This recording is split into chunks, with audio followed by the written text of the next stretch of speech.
प्यारे बच्चों, आज सेकेंड सिटिंग में आर्ट्स वालों का हिंदी इलेक्टिव का एग्ज़ाम था और उसी का आंसर मैं आप लोगों को इस वीडियो के माध्यम से बता रहा हूं।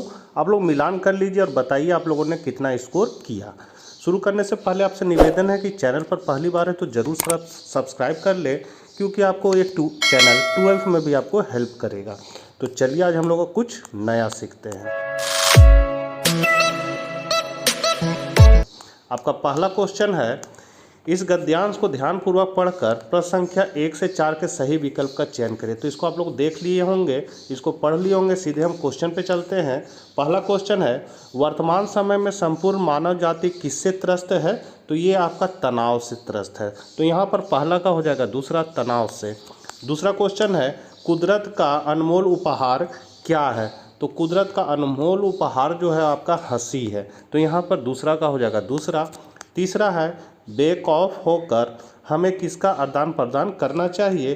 तो हमको करना चाहिए किसका? मुस्कुराहट का। तो यहाँ पहला ऑप्शन हो जाएगा। चौथा का है, तनाव से दूर कैसे रहा जा सकता है? तो किताबें पढ़कर, संगीत सुनकर और ध्यान करके। तीनों से हो सकता है, इसलिए चौथा ऑप्शन हो जाएगा इनमें से सभी। पांचवा है आपका, निम्नलिखित पद्यांश को ध्यानपूर्वक पढ़कर प्रश्न संख्या 5 से 8 के सही विकल्प का चयन करें। तो इसको आप लोग देख लिए होंगे। सीधे हम क्वेश्चन पे चलते हैं। प्रस्तुत पंक्तियों में कवि किसका आवाहन कर रहा है? तो ये कर रहा है नौजवानों का। तो यहाँ पर पांचवा का पहला हो जाएगा नौ यौवन का। नौजवान बोल दिए गलती से, नौ यौवन का। छठा है आपका, कवि विश्व को क्या दिखलाने की बात कर रहा है? तो ये आपका दिखलाने का कर रहा है तरुणाई। तो छठा का हो जाएगा पहला। प्रस्तुत पंक्तियों में किस प्रकार के भाव निहित है? तो यहाँ पर है आपका देशभक्ति। यहाँ सातवां का हो जाएगा आपका तीसरा, देशभक्ति। आठवां है, देशवासियों को कहाँ से आमंत्रण मिल रहा है? तो ये मिल रहा है आपको प्रत्येक दिशा से। तो यहाँ चौथा ऑप्शन करेक्ट है। अब अभिव्यक्ति और माध्यम से है 9वां नंबर क्वेश्चन, संचार भाषा में किन तत्वों की प्रचुरता है? तो यहाँ हो जाएगा संकेताक्षरों कूट पदों की। यहाँ 9वां का हो जाएगा पहला। 10वां है आपका, किसी लिखित सामग्री को त्रुटि विहीन करके उसको पढ़ने योग्य बनाना क्या कहलाता है? तो वो कहलाता है संपादन। तो यहाँ हो जाएगा चौथा ऑप्शन, 10वां का चौथा। 11 है, पीटीआई क्या है? तो पीटीआई क्या है? तो समाचार एजेंसी है। 11 का हो जाएगा पहला। 12 है, समाचार लेखन में निम्नांकित में से किनकी भूमिका महत्वपूर्ण होती है? तो ये होता है आपका संपादक मंडल का। तो चौथा ऑप्शन हो जाएगा। 13 नंबर है, विद्यालय में अवकाश हेतु दिए गए आवेदन में किसे संबोधित किया जाता है? तो ये किया जाता है प्रधानाचार्य को। चाहे विद्यालय है तो आप प्रधानाचार्य को ही आवेदन देते हैं छुट्टी के लिए।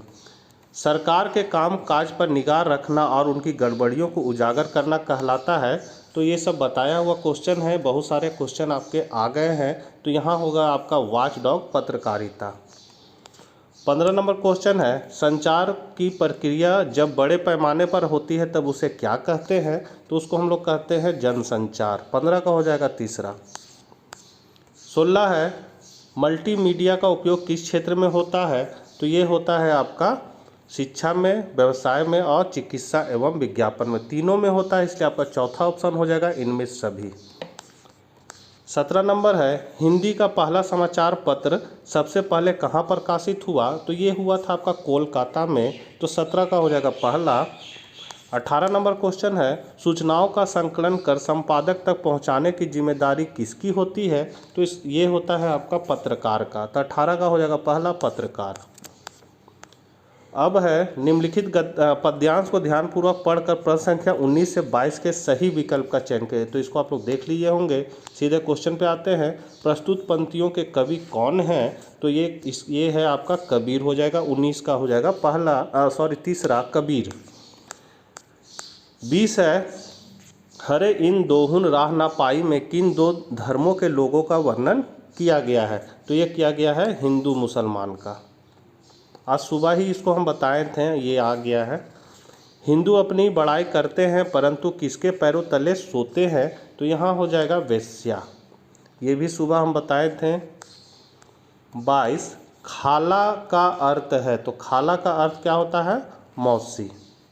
22 का हो जाएगा दूसरा मौसी। 23 है आपका कबीर के पदों में किस पर व्यंग किया गया है, तो ये किया गया है बायडंबर और धार्मिक कुरीतियों दोनों पर। तो यहाँ पर तीसरा ऑप्शन आपका करेक्ट हो जाएगा। ये भी आपका बताया हुआ क्वेश्चन है, सुबह इसको हम बताए थे।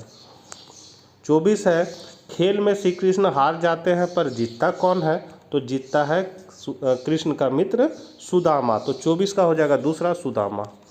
25 है तुलसीदास किस काल के कवि हैं, तो ये आपका भक्ति काल के कवि हैं। तो 25 का हो जाएगा तीसरा। 26 है, 26 भी बताया हुआ क्वेश्चन है। झरी झरी झीनी बूंद में परती मानों में झरी झरी में कौन सा अलंकार है, तो यहाँ हो जाएगा पुनरुक्ति प्रकाश अलंकार, पहला हो जाएगा। 27 है महादेवी वर्मा किसका त्याग करके अपने कर्तव्य पथ पर अग्रसर होने की प्रेरणा दे रही है, तो यहाँ हो जाएगा आलस्य से। तो यहाँ 27 का हो जाएगा दूसरा आलस्य। 28 है, 28 मतलब निम्नलिखित गद्यांश को ध्यानपूर्वक पढ़कर प्रश्न संख्या 28 से 31 के सही विकल्प का चयन करें। तो 28वां नंबर क्वेश्चन है प्रस्तुत गद्यांश किस पाठ का है, तो ये है आपका खाना बदोश। 28 का हो जाएगा तीसरा खाना बदोश। 29 है गद्यांश के अनुसार मजदूरों की संख्या कितनी है, तो यहाँ पर हो जाएगा आपका 30, दूसरा ऑप्शन हो जाएगा। 30 का है मानो और सुकिया कौन है, तो ये क्या है दोनों मजदूर हैं, तो 30 का हो जाएगा पहला। 31 है आपका खाना बदोश कहानी में भट्टे का ठेकेदार कौन है, तो ये असगर है, ये भी सुबह बताए थे। 31 का हो जाएगा तीसरा। 32 है उसकी माँ कहानी के लेखक नौकर के हाथ में किसका कार्ड देकर थोड़ा घबरा गए, तो ये हो जाएगा आपका पुलिस सुपरिटेंडेंट, दूसरा ऑप्शन हो जाएगा। ये भी बताया हुआ ही क्वेश्चन आया है। बलिया के ददरी मेले में भारतवर्ष की उन्नति कैसे हो विषय पर किसने भाषण दिया, तो ये दिया था आपका भारतेंदु हरिश्चंद्र ने। 33 का तीसरा हो जाएगा। 34 है आपका ज्योतिबा फुले ने आदर्श परिवार किसको माना है, तो ये माना है ईसाई और मुस्लिम परिवार जिसमें बेटी सत्यधर्मी हो, तो तीसरा ऑप्शन करेक्ट है। 35 है आपका खाना बदोश कहानी में महेश को किसकी लत लग गई, तो महेश को जो है वो शराब पीने की लत लग गई थी, पहला ऑप्शन हो जाएगा। फिर 36 है दोपहर का भोजन कहानी की मुख्य पात्र सिद्धेश्वरी के छोटे लड़के का नाम क्या था, तो यहाँ हो जाएगा छोटे लड़के का नाम था प्रमोद, ये भी सुबह बताए थे। 37 है आपका भाभी ने गोपाल को चोरी छिपे सिगरेट पीते कहाँ देखा था, ये भी देखिए बताया हुआ ही क्वेश्चन आ गया, गैलरी में देखा था, तीसरा ऑप्शन करेक्ट है। मकबूल ने ऑयल कलर की ट्यूब खरीदने के लिए अपनी कौन सी किताबें बेच दी, ये भी क्वेश्चन सुबह बताया हुआ ही आ गया, भूगोल और इतिहास की। 38 का हो जाएगा तीसरा, मतलब ज़्यादातर जो सुबह हम बताए थे सारा उससे आया है बच्चों। यदि आप लोगों ने सुबह का वीडियो देखा होगा तो ज़रूर करेक्ट करके आए होंगे।